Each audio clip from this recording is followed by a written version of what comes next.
Paytaxtın Xətai rayonundakı Küzəli İhtisali Orta Məktəbdə şagirdlərin kütləvi halda zəhərləndiyi bildirilir. Bu barədə iddialar sosial şəbəkələrdə yayılır və bildirilir ki, uşaqlar məktəbin təmizliyi zamanı istifadə olunan xlordan zəhərləniblər və bu iddiaların nə qədər doğru olub olmadığını öyrənmək üçün təhsil müəssisəsinə gəlmişik. Xlorlu salfetkadan uşaqlar zəhərlənib, əli ağızlarına dəyib xlorlu salfetkadan elə olub. Hansı sinif şagirdləri? Deyəsən 5-dir. Salfetkasına zəhərlənmişdilər. Sinfi təmizləyirdilər, ona görə zəhərləniblər. 3 dənə ambulans gəlmişdi, direktor zat da düşmüşdü aşağı. 5D sinfi idi. Uşaqların vəziyyəti necə idi, görmədin? Qolların zaddan qaşındı, allergiya vermişdi. Deyirlər zəhərlənmə olub kütləvi. Məlumatınız varmı? Mənim yoxdur, mənim.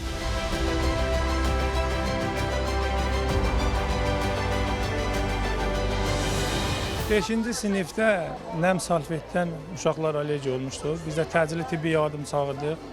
Təcili tibbi yardım uşaqlara yardım göstərildi. Uşaqların vəziyyəti normaldır, heç bir problem yoxdur. Valideynlərinə təhvil vermişik.